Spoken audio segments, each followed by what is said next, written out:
오늘 말씀은 예수님께서 물이 포도주로 변하게 하신 그런 사건에 대해서 함께 나눕니다. 그래서 포도주, 술에 관한 얘기를 좀 잠깐 드리려고 합니다. 이 거룩한 주일에 무슨 술에 대한 얘기냐 이렇게 생각하시는 분이 있다면 그냥 마음을 편하게 하시고 이해하시고 들으셨으면 좋겠습니다. 한국 교회는 술을 마시지 않는 그런 금주 문화를 아주 중요한 전통으로 참 오래전부터 생각을 했습니다. 그 왜 한국 교회에서 그런 금주 문화가 아주 강하게 자리를 잡았을까요? 전통이 있어요. 왜 그럴까? 제가 찾아보니까 2013년 10월에 한국의 기독교 사상이라는 그런 잡지가 있는데 그 논문집에 한국교회사에 대해서 전공하시는 이치만 교수님이라는 분이 쓴 아티클이 하나 있습니다. 한국교회 금주 전통의 발자취라는 그런 재밌는 글이 있는데요. 거기에 이런 내용이 실려 있어요. 그 1920년대 찬송가에 이런 노래가 실려 있었다고 합니다. 찬송가가 되게 경건하고 아름답고 그러잖아요. 근데 이 노래는 제목이 벌써부터 금주가예요. 금주가. 멋있지 않습니까? 그리고 당시에 그 어깨띠를 두른 이제 부녀자들이 그 플랜카드에다가 어깨띠에다가 금주로 구국하자 이렇게 적힌 어깨띠와 플랜카드를 들고 밤거리에서 나가서 밤마다 뭐 주점이라든지 그 당시에 뭐 요정이라든지 이런 데를 찾아다니면서 금주를 권하는 그런 선전 문구도 나눠주고 또 장날에는 시장에 이렇게 함께 다 장터에 모여가지고 여러 사람들이 금주가를 합창을 했다고 합니다. 어떤 노래일까요? 금주가가. 제가 1920년대 악보를 한번 복사를 해왔어요. 그래서 가사만 읽을까 이걸 한번 제가 불러드릴까 하다가 어떤 게 좋을까요? 한번 불러드릴까요? 자신이 없어요. 근데 제가 좀 이게 처음 듣는 노래라 저도 연습을 했는데 이게 잘 안 돼도 한번 그냥 들어주시기 바랍니다. 금수강산 내 동포여 술을 입에 대지 마라. 건강지력 손상하니 전치될까 늘 두렵다. 마시지 마라 그 술, 보지도 마라 그 술. 조선사회 복받기는 금주함에 있느니라. 이런 찬송입니다. 이게 창피하네요. 감사합니다. 예. 제가 이런 술 얘기를 하자고 그러는 게 아니에요 오늘. 그래서 이거는 그냥 이렇게 들어 넘기셨으면 좋겠어요. 이 찬송이 4절까지 있는데 이게 제가 1절만 잠깐 불러드렸습니다. 이게 어떻게 된 거냐면요. 그 찬송가 곡집이 참 여러 차례 바뀌었어요. 그런데 이 찬송가가 1920년대에 처음 이제 찬송가에 실렸고 1949년에 개정이 됐는데 거기도 실려 있었는데 1963년에 이제 또 한 번 찬송가가 개정이 되었다고 합니다. 그런데 이제 그 찬송가 곡집에서는 빠지면서 이제 그 앞으로는 불리지 않게 된 그런 찬양이 바로 이 금주가라고 해요. 그 한국 사회에서 이런 금주 문화가 참 강했던 이유가 우리 한국 교회에 복음을 처음 전했던 미국 장로교, 우리 교단이죠. 미국 장로교 선교사들 그리고 미국 감리교, 연합 감리교 선교사들 이런 선교사들이 아주 경건한 영국에서 온 그런 청교도 정신을 가지고 복음을 전했기 때문이라고 합니다. 그들이 한국에 와서 보니까 많은 사람들이 도박에 빠져 있고 음주를 하고 너무나 많은 이제 담배를 피우고 뭐 이런 여러 가지 악습에 빠져 있었고 그것이 사람들의 마음을 바꾸고 문명 개화라는 그 당시에 말이 있었잖아요. 그 개화하는데 아주 큰 방해가 됐다고 전해집니다. 그리고 또 한 가지 사회적 이유는 뭐냐면 이제 1910년부터 한일 합방이 됐잖아요. 그래서 일제 이제 식민지하에서 이제 한국 사회가 조선이 살게 되었는데 그 당시에 사람들이 마음이 어둡고 참 괴롭기 때문에 담배를 많이 피우고 술을 엄청나게 많이 마셨다고 합니다. 그래서 조선 총독부에서 이 연초세하고 주세를 받는데 그 연초세 주세를 합친 게 그 조선 총독부 수입의 전체 수입의 29%였다고 그래요. 엄청나잖아요. 그런 만큼 이제 기독교가 그에 간접적으로 조선 총독부 통치에 대해서 간접적으로 대항하는 초교파적인 기독교 절제 운동을 벌이면서 그런 사회적인 부름에 응답을 하는 것이 바로 이런 그 금주 문화였다고 합니다. 그래서 이런 배경으로 이제 한국에서 그 금주 문화가 시작되었는데 시간이 가면 갈수록 점점점 약해지고 있어요. 그렇지만 지금까지도 이런 금주 문화는 아주 좋은 전통으로 내려오고 있습니다. 저도 우리가 몸의 건강을 위해서 그리고 영의 건강을 위해서 금연하고 또 금주하는 그런 우리 한국 교회의 전통을 아주 좋게 생각합니다. 그래서 혹시 우리 성도님들 중에서도 또 우리 가족들 중에서도 과도한 음주의 유혹이 있다면 이런 제가 부른 금주가를 한번 떠올려 보시기 바랍니다. 악보가 필요하시면 제가 하나 복사해 드릴게요. 그래서 한번 불러보시면서 절제의 열매를 맺으셨으면 좋겠습니다. 제가 이 술에 대해서 잠깐 이야기를 한 것은 오늘 예수님께서 첫 번째 일으키신 그 기적 사건이 바로 물에서 포도주를 만드신 그런 사건이었습니다. 좀 이상하게 생각할 수도 있어요. 왜 예수님께서 여러 가지 다른 일도 있을 수 있는데 물에서 포도주를 과연 만드셨을까? 사도 바울이 그의 뒤를 이어서 에베소 교회에 이제 목회자가 된 그 아들같이 생각하는 사람이 있었죠. 디모데라고. 디모데가 몸이 좀 안 좋았던 것 같아요. 속병이 난 것 같아요. 그래서 이런 말을 해요. 이제부터는 물만 마시지 말고 너의 위장과 자주 나는 병을 위하여는 포도주와 약을 쓰라. 이렇게 디모데전서 5장에서 기록하고 있는데 이 바울이 말한 이 구절, 디모데전서에서 말한 이 구절, 그리고 우리가 오늘 함께 생각해 보는 요한복음 2장에 있는 이 가나의 혼인잔치의 사건은 애주가들이 아주 좋아할 만한 그런 성경 구절들이에요. 성경이 음주를 권하고 있다, 우리가 많이 마셔도 된다, 이렇게 핑계를 댈 만합니다. 그렇잖아요? 그런데 왜 예수님께서는 과연 여러 가지 기적들 중에서 물이 포도주로 되는 그런 사건을 첫 번째로 일으키셨을까요? 우리가 어떻게 이 말씀을 받아들일 수 있을지 한번 생각해 봤으면 좋겠습니다. 이 말씀은 여러 가지 다양하게 우리가 받아들일 수가 있습니다. 첫 번째로 좋은 그 해석 방법은 예수님의 말씀에 대한 우리의 순종으로 받아들이는 방법이에요. 결혼잔치에 포도주가 떨어졌다는 그 예수의 어머니 마리아의 말씀을 들은 예수님께서는 처음에는 아주 약간 그냥 무시하는 투로 말씀을 하십니다. 여자여 나와 무슨 상관이 있나이까? 내 때가 아직 이르지 아니하였나이다. 여기서 예수님의 때라고 하는 것은 예수님께서 십자가에 달려 죽을 때, 그때겠죠. 가장 예수님께서 중요하게 그 삶 속에서 중요한 그 때가 아직 이르지 아니했습니다. 모른 척하는 것 같습니다. 마리아의 요구에 대해서. 그런데 예수님께서는 곧 그곳에 있는 하인들에게 명령을 내리시죠. 항아리에 물을 채우라 이렇게 명령했을 때 하인들이 어떻게 했습니까? 하인들은 꼭대기까지, 아귀까지라고 그러죠. 아귀까지 물을 채우고 예수께서 이제는 떠서 연회장에게, 그 잔치를 주관하는 그 사람에게 갖다 줘라 이렇게 했을 때 하인들이 그대로 했습니다. 바로 순종을 했던 것이죠. 그 6절 말씀에 따르면 거기 있는 항아리가 어떤 항아리였는지를 이야기를 하고 있어요. 항아리는 그냥 우리 플라스틱 항아리도 아니고 아주 무거운 돌 항아리였고 모두 6개가 있었고 또 유대인의 정결 예식에 쓰는 거라고 합니다. 제사장이 성소에 들어갈 때 어떻게 했습니까? 그 성소에 들어가기 전에 뜰이 있었죠. 그 뜰 앞에는 물두멍이라고 해서 이제 공간이 있었고 거기다가 손을 씻고 발을 씻고 나서야지 이제 제사장이 그 성소에 들어가서 하나님을 만날 수 있었습니다. 그런데 마찬가지로 유대인들은 혼인잔치에 들어갈 때도 손을 씻는 그런 정결 예식이 있었나 봅니다. 손을 씻고 그 크기는 얼마나 된다고 했냐면 2-3통이 된다고 했습니다.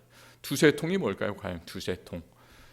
두세 통이라고 하는 것은 이 미국 단위로 계산하면 약 한 20갤론에서 30갤론 정도 되는 그런 큰 물통이었던 것 같습니다. 우리 자동차에다가 기름을 넣는데 보통 기름 탱크가 어느 정도 됩니까? 기름 탱크가 보통 한 15갤론, 아주 큰 차들은 20갤론 정도 들어가는데, 그걸 생각해 보면 20갤론에서 30갤론 되는 항아리였다고 하니까 그 항아리 크기가 아주 상당했다라는 것을 우리가 생각할 수가 있습니다. 예수님께서는 그냥 항아리에 물을 채우라고만 하셨고, 물을 어디까지 채우는지는 말씀하지 않으셨어요. 말씀을 잘 보면 반을 채우라고 하셨는지, 끝까지 채우라고 하셨는지, 또 항아리 하나만 채우라고 하셨는지, 6개를 다 채우라고 하셨는지 그런 말씀 전혀 하지 않으셨습니다. 그런데 하인들은 예수님의 말씀을 한마디 하신 것을 알아듣고 예수님의 뜻대로 끝까지 물을 채웠습니다. 그리고 또 나중에 물로 된 포도주를 받은 그 잔치를 주관하는 연회장이 아주 크게 기뻐했다고 했습니다. 그 말씀을 우리가 생각해 보면 이 하인들은 단지 한 통의 물을 채운 것이 아니라 6통의 물을 다 채웠다. 우리가 이렇게 생각할 수가 있겠습니다. 요즘 같으면 물을 어떻게 채울 수 있습니까? 물을 채우는 방법 아주 간단하죠. 집집마다 고무 호스가 있죠. 수도꼭지가 있죠. 수도꼭지에 쉽게 고무 호스를 연결해서 이렇게 물을 채울 수가 있습니다. 제가 과연 그 당시에, 예수님 당시에 어떻게 이 사람들이 물을 채웠을까 해서 그 당시에 과연 우리가 쓰는 고무 호스 비슷한 것이 있었을까 한번 생각해 봤어요. 그리고 호수의 역사를 한번 찾아봤습니다. 인터넷에 별게 다 나오더라고요. 호수의 역사를 찾아보니까 호수가 2400년 전부터 있었다라는 기록이 전해집니다. 그래서 그 당시에 호수를 어떻게 만들었냐면 그 소 같은 것들, 소의 내장이 빳빳하잖아요. 그거를 약간 기름칠해서 가공해서 그걸로 고무 호스처럼 대용으로 썼다고 합니다. 그 당시부터 2400년 전부터 호스를 사용하기 시작했는데, 어디서였냐면 그게 그리스에서였어요. 가장 문명이 발달한 그리스에서. 그런데 약 2000년 전에 예수님 시대에 아주 작은 갈릴리 가나의 마을에서 과연 그런 소의 내장으로 만든 호스를 썼을까 생각해 보니까 그러지 않았을 것 같아요. 그 어떻게 했겠습니까? 이 하인들은 여러 명이서 물을 작은 이런 걸로 이렇게 갖다가 날라서 끝까지 채우는, 바가지로 나르는 그런 수고들을 아끼지 않았을 것 같습니다. 그 순종이 있었기 때문에, 한 명이 아니라 여러 명의 그 순종이 있었기 때문에 예수님의 첫 번째 이 놀라운 이적 사건이 일어날 수가 있었습니다. 하인들이 그랬던 것처럼 우리는 삶 속에서 예수님께서 한마디 하실 때 예수님의 말씀의 뜻을 우리가 깊이 생각하고 또 깊이 기도하고 알아듣고 순종할 수 있어야만 하겠습니다. 하나님께서 사무엘을 통해서 이런 말씀을 하셨죠. 하나님의 명령에 불순종한 이스라엘의 첫 번째 왕 사울 왕에게 이런 말씀을 하셨습니다. 순종이 제사보다 낫고 수량의 기름보다 듣는 것이 나으니, 이렇게 말씀하셨습니다. 이런 말씀처럼 우리 모두 순종의 사람이 되기를 축원합니다. 또 다르게 이 본문을 읽는 방법은 바로 우리가 마리아의 믿음 관점에서 읽는 방법이에요. 제가 지난주 토요일에 새벽기도회 때 마리아의 믿음을 잠시 나눴습니다.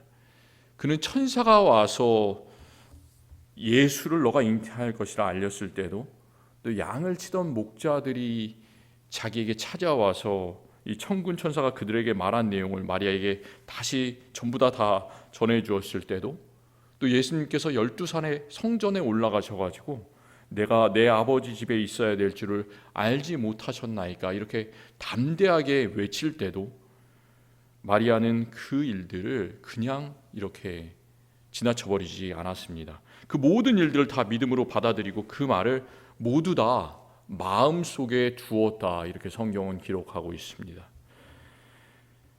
그래서 마리아는 오늘 말씀에서 포도주가 떨어졌을 때도 예수님께서 나와 무슨 상관이 있습니까? 아직 내 때가 이르지 않았습니다. 이렇게 말할 때 다른 사람 같으면 그냥 가만히 있었을지 모르겠는데 마리아는 예수님의 마음을 믿음으로 읽었습니다, 이미.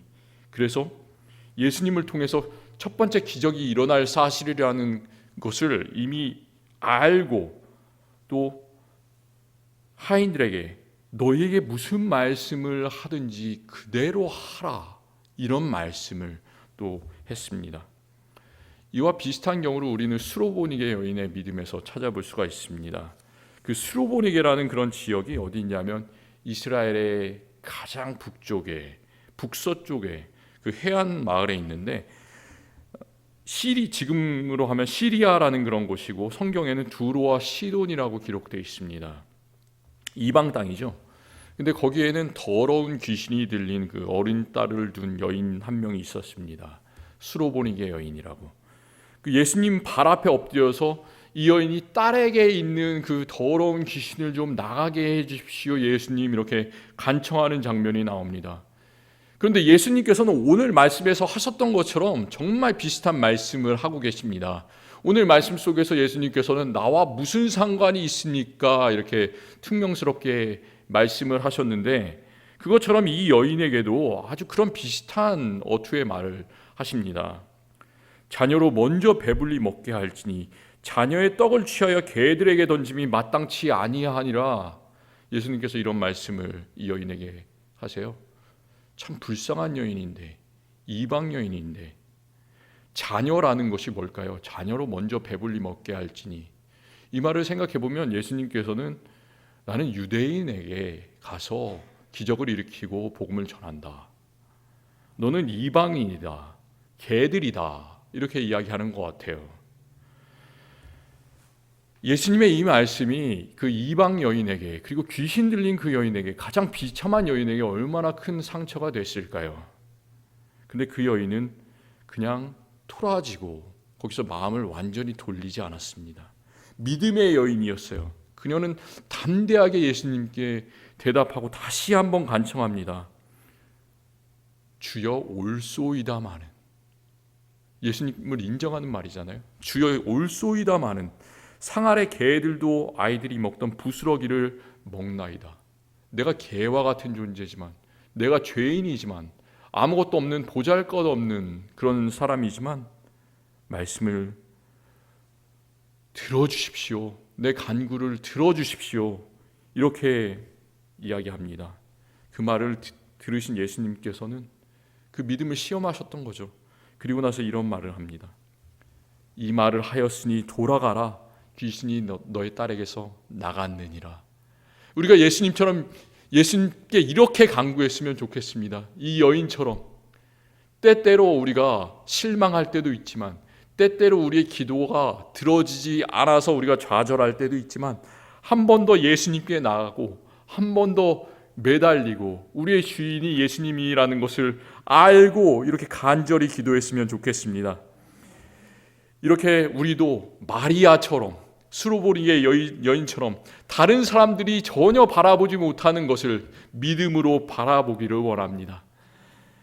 믿음으로 간구하는 우리들에게 예수님께서는 우리들의 병을 낫게 하시고 또 우리들의 삶을 아주 풍성케 해주시는 그런 놀라운 역사를 일으켜 주심을 믿습니다.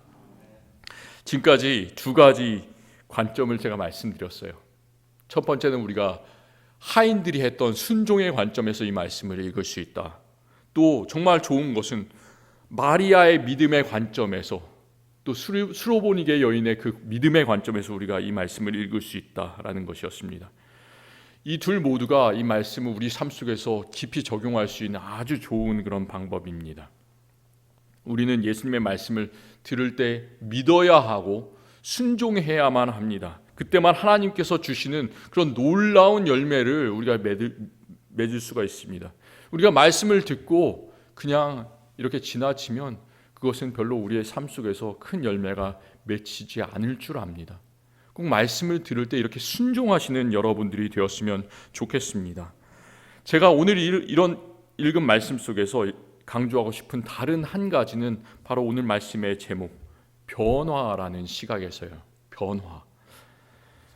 요한복음이 다른 앞에 있는 그런 세 개의 복음서, 마태복음, 마가복음, 누가복음과 약간 다른 관점으로 우리에게 보여주고 있습니다. 특별히 예수님께서 귀신을 쫓아내고 또 병자를 고치고 또 때때로 자연현상들을 변화시키잖아요. 예수님께서 무리를 걸을 때도 있고 풍랑을 잔잔케 하실 때도 있고, 이런 오늘 말씀처럼 물이 포도주가 되는 이런 자연현상을 변화시키는 그런 놀라운 일들이 나오는데, 이런 이적들을 이제 기록함에 있어서 요한복음의 관점은 아주 많이 다릅니다. 어떻게 다를까요? 마태, 마가, 누가복음은 지금 현재 일어나고 있는 그 놀라운 일에 관심을 가져요. 그래서 그것을 기적 혹은 이적 이렇게 부릅니다. 두나미스라는 그런 헬라어를 쓰는데요. 그것은 어떤 얘기냐면 강한 능력, 기적적인 사건이라는 뜻이에요. 지금 현재 예수님께서 벌이고 계시는 그런 일들이 지금 현재 얼마나 놀라운가에 대해서 초점을 맞추고 있는 거예요. 그런데 요한복음에는 그 기적이라는 그 단어가 한 번도 나오지 않아요. 대신에 어떤 단어를 쓰냐면 요한은 표적, 오늘 말씀에 나오는 표적이라는 단어를 쓰고 있습니다. 헬라어도 틀립니다. 세메이아라는 그런 단어를 쓰고 있는데요. 이 표적이라는 게 뭘까? 오늘 11절 말씀에서 마지막 구절인데요. 오늘 말씀에서 예수께서 이 첫 표적을 갈릴리 가나에서 행하여 그 영광을 나타내심에 제자들이 그를 믿으니라, 이렇게 기록하고 있습니다. 왜 다른 복음서는 다 기적이라고 쓰는데 요한복음은 표적이라고 쓸까? 또 이 표적이라는 말은 물을 포도주로 만드신 사건을 포함해서 요한복음에 총 7번이 나오고 있습니다. 어떻게 다르냐면, 기적은 지금 일어나고 있는 놀라운 일에 관심을 가진다면, 표적은 다른 말로는 사인이라는 말이에요. 사인, 표시라는 말이에요. 그게 어떤 말이냐면 지금 당장 얼마나 놀라운 일이 일어나는가가 아니라 앞으로 얼마나 더 큰 일이 이것을 통해서 일어날 것인가, 미래에 초점을 맞추고 있는 말입니다. 그래서 우리가 물을 포도주로 만드는 이런 사건을 바라볼 때, 요한의 시각에서 읽을 때는 지금 물로 포도주로 만든 것이 중요한 것이 아니라 앞으로 더 놀라운 어떤 사건들이 이것 때문에 어떻게 일어날까를 생각하면서 바라보는 것이 정말 중요합니다. 나쁜 표적도 있고 좋은 표적도 있어요. 우리가 살다 보면 나쁜 표적 얘가 어떤 게 있을까요? 제가 이 알래스카 앵커리지에 와서 한번 보니까 이 앵커리지가 우리가 살고 있는 환태평양 지진대, 이렇게 태평양이 있으면 그 둘레로 지진대가 이렇게 있잖아요. 그 환태평양 지진대의 가장자리에 있더라고요. 제가 여기에 온 다음에도 여러 차례 땅이 흔들리는 것을 이렇게 경험을 했어요. 그런데 이제 한 번 흔들리면 그렇게 별로 무섭다는 생각이 안 드는데, 한 번 흔들리고 몇 분 있다가 또 흔들리고 그게 좀 더 세지고, 그럼 우리는 어떤 거를 예견할 수 있습니까? 무섭다. 이제는 그렇게 되지 않아야 되겠지만 여기서 정말 큰 지진이 나겠구나. 나쁜 징조로 생각할 수가 있잖아요. 그게 바로 나쁜 표적입니다. 근데 좋은 표적들도 있어요. 우리 자녀들이 있고 지금 대학에 가서 다시 공부를 하는데, 그 말썽을 피우던 자녀가 있는데, 이 말썽을 피우던 자녀가 말썽을 갑자기 안 피워. 그리고 갑자기 좋은 성적을 받기 시작합니다. 그리고 어떤 작은 일에 성공을 했어요, 이 친구가.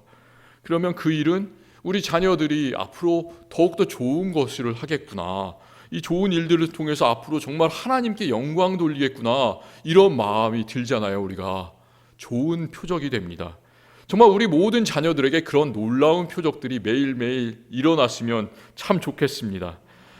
그렇다면 예수님께서 행하시는 표적은 어떨까요? 예수님께는 나쁜 표적이 하나도 없습니다. 예수님께서 보여주시는 그런 표적은 언제나 좋은 표적, 놀라운 표적만 일어납니다. 예수님을 믿는 우리에게는 어떨까요?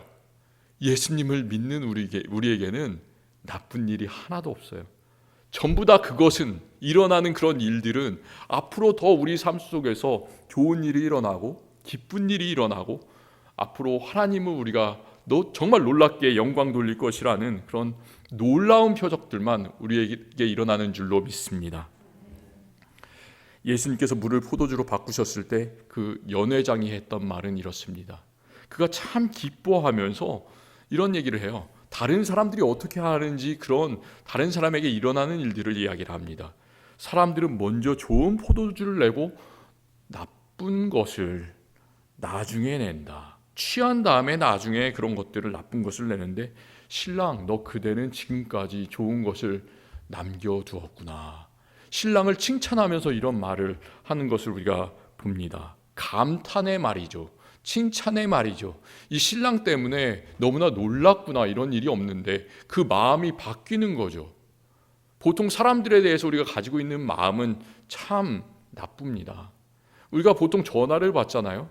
우리가 가장 많이 받는 전화가 어떤 전화입니까?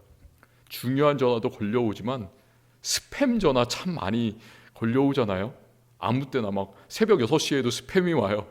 그런데 이렇게 전화를 받으면 처음에는 다 좋은 말로 얘기를 하는 것 같습니다. 그런데 쭉 듣다 보면 우리를 꼬이는 그런 말이죠. 처음에는 좋은 거였는데 나쁜 것으로. 세상에서는 주로 다 이렇습니다. 새해 첫날에는 우리가 정말로 멋진 계획을 세웠는데 작심삼일이 되고 점점 나쁜 것으로 아예 하지 말자. 연말이 될 때는 아예 잊어버리는 그런 상황이 우리의 모습들입니다. 처음에는 친구였는데 가면 갈수록 적이 되고, 세상의 모든 것들은 막 활발하게 움직이는 그런 생명이었다가 점점 우리가 모든 사람이 죽음으로 나아갑니다.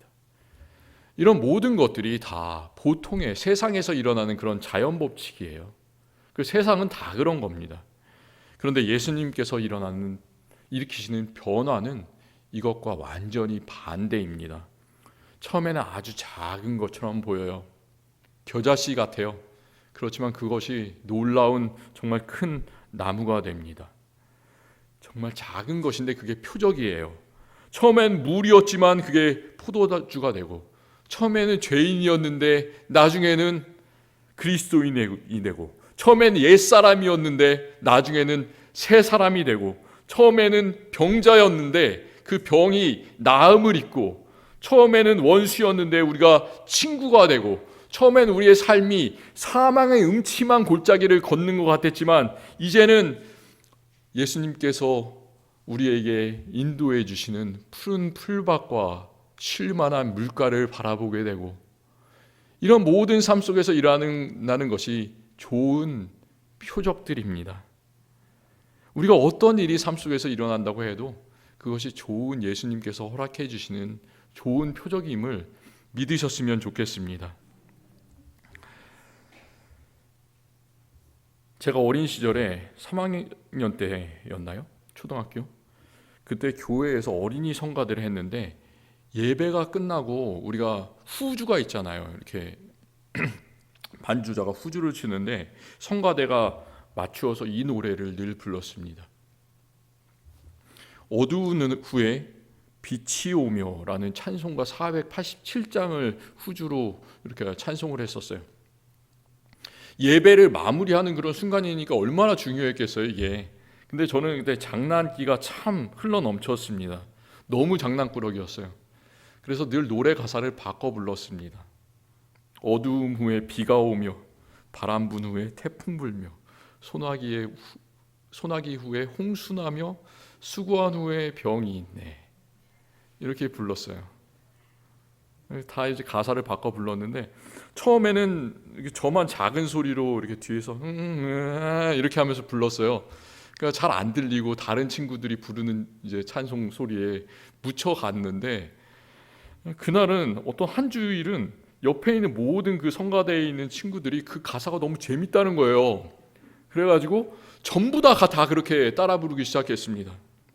어두운 후에 비가 오며 막 다. 그러니까 어땠겠습니까? 난리가 난 거예요. 예배가 전도사님께서 이렇게 말씀을 전하시고 아주 예배가 경건한 분위기였는데, 예배가 그냥 한순간에 다 엉망이 됐습니다. 그 당시에 이제 유초등부 부장 집사님이 나이가 한 50대 정도 되시는, 키가 상당히 크시고 인상이 되게 우락부락하시고 그런 분으로 기억하시는데 항상 양복을 그 남색 양복을 빼입고 오시고 이런 분이셨는데 그날 이제 성가대를 다 집합시킨 거예요. 너네들 그 분방 공부 가지 말고 남아라 이렇게 말씀하셨어요. 올 게 왔구나, 걸렸구나. 정말 아니나 다를까 뭐냐고 이렇게 엄청나게 많이 혼나고 많이 울었던 기억이 납니다. 제가 이 말씀을 드린 것은 이 찬송가의 진짜 가사는 참 대단합니다. 어두운 후에 빛이 오며 바람 분 후에 잔잔하고 소나기 후에 햇빛 나며 수고한 후에 쉼이 있네. 우리가 오직 예수 그리스도의 표적을 경험할 때 우리 삶 속에서 나쁜 일이 있더라도 이렇게 놀라운 것을 누릴 수 있습니다. 그 표적을 우리의 마음에 놀랍게 받아들일 때 우리의 삶은 언제나 놀라운 것으로 이렇게 변화될 수가 있습니다. 예수님의 일은 단지 물을 포도주로 만들어서 그 많은 그 잔치자리에 있는 사람들만 즐겁게 먹이고 그런 것이 아니었어요. 예수님께서 일으키신 변화는 정말로 늘 놀라운 미래와 연관이 되어져 있어요. 말씀 2장 11절에서 예수께서 이 첫 표적을 갈릴리 가나에서 행하여 그의 영광을 나타내심에 말씀합니다. 이 첫 표적을 행하여, 그 말은 앞으로도 많은 표적을 행하셨고 또 이제 맨 미래의 목적은 무엇이냐? 예수님의 마지막 표적은 그 죽음과 부활이다라는 것이에요. 그리고 또 그 죽음과 부활은 그것으로 끝난 것이 아니죠. 그것은 또 다른 것의 표적이 됩니다. 우리의 죽음과 우리의 미래의 몸의 부활을 예표하는 또 표적이 됩니다.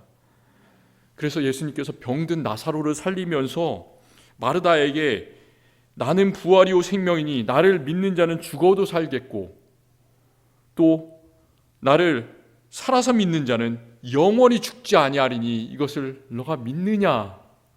이 물음을 던지시고 바로 나사로야 일어나라 이렇게 말씀하셨잖아요.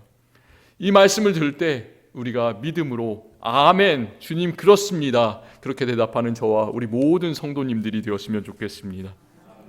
한 가지 놀라운 사실은 9절 말씀처럼 연회장이 물로 포도주를 바꿀 때 연회장이 바꾼 게 아니죠. 예수님께서 바꾸실 때 연회장이 그 물로 된 포도주를 맛보았는데 어디서 났는지 알지 못했다라고 성경 말씀이 기록하고 있습니다. 우리가 보통 변화를 경험할 때는 변화의 시점을 알아요. 물이 0도에서 어떻게 됩니까?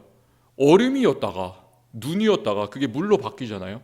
분명히 변화하는 시점이 딱 정해져 있습니다. 물이 100도가 되면 물이었다가 수증기로 바뀌잖아요. 변화되는 시점이 딱 정해져 있습니다. 이렇게 무엇이든지 바뀌는 그런 특정한 시점이 있는데 오늘 말씀에서는 물이 포도주로 된 지점이 어디인지를 우리는 정확하게 알지 못합니다. 정말 놀라워요. 하인이 과연 그 물을 항아리에 끝까지 채웠을 때 바뀌었는지, 아니면 연회장에게 물을 떠서 갖다 주는 시점에서 바뀌었는지, 아니면 연회장이 물을 이렇게 한 바가지를 떠서 목구멍으로 넘길 때 그 순간에 그게 포도주로 됐는지 정확히 알지 못합니다. 그런데 결론은 똑같아요. 어느 시점에서 바뀌었는지는 알지 못하지만 정말 이 연회장이 마셨던 것은 물이 아니라 포도주였다는 그런 사실입니다. 우리 삶 속에서도 이런 놀라운 변화들이 일어나기를 원합니다. 내가 억지로 노력하지 않아도 예수님 때문에 우리가 있는 그런 공간이 물과 같은 그런 맹탕이 아니라 포도주와 같이 정말로 놀라운 그런 기쁨으로 넘치기를 원합니다. 예수님 때문에 우리가 있는 모든 곳에 슬픔이 사라지고 우리가 있는 모든 자리가 그런 혼인잔치가 매일매일 일어나는 그런 놀라운 자리가 되기를 원합니다. 예수님 때문에 우리가 억지로 내 자신을 드러내고 하지 않아도 변화된 우리가 있는 곳에 그리스도의 향기가 이렇게 아름답게 날리기를 원합니다. 예수님께서 물을 포도주로 만드시고 십자가에서 그의 피를 우리를 위해서 주셨습니다. 그것도 마찬가지로 우리도 예수님 때문에 이제는 물이 아니라 포도주가 된 사람들입니다. 의미 있는 그런 삶을 사는 사람들이에요. 언제나 어느 순간에나 우리 각자는 예수님의 놀라운 표적입니다. 하나님께서 예수님 때문에 변화된 우리가 있는 곳에, 그런 모든 곳에 날마다 아름다움으로 풍성함으로 넘치게 하실 줄을 믿습니다. 기도하겠습니다. 하나님 감사합니다. 예수님께서는 이 첫 표적을 갈릴리 가나에서 일으키셨습니다. 물을 포도주로 만드셨고 그곳에서 놀라운 기쁨이 넘치게 하셨습니다. 세상의 모든 것은 악해져 갑니다. 세상의 모든 관계는 좋은 것에서 나쁜 것으로 변해만 갑니다. 참 세상이 악해져만 갑니다.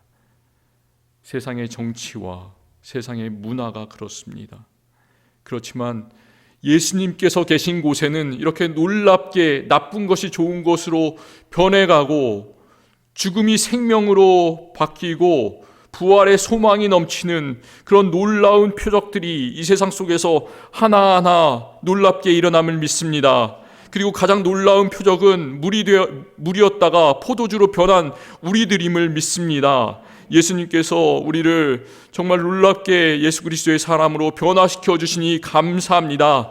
이제는 나만 변화되는 것이 아니라 내가 있는 모든 공간을 예수 그리스도의 이름으로, 예수 그리스도의 향기로 변화시키는 우리들 되게 하여 주시옵소서. 우리가 늘 예수 그리스도의 말씀에 귀 기울이고 순종함으로 믿음을 가지고 명령할 때 이 세상의 악한 것들이 벗겨지고 그것들이 선한 것으로 하나님의 뜻대로 변화될 수 있는, 하나님의 뜻이 이 땅 위에 이루어질 수 있는 그런 놀라운 역사들 우리 때문에 일으켜 주시옵소서. 우리들은 예수님 때문에 변화된 사람들입니다. 예수 그리스도의 향기입니다. 그렇게 살겠습니다. 우리와 늘 함께하여 주옵소서. 예수님 이름으로 기도드립니다. 아멘.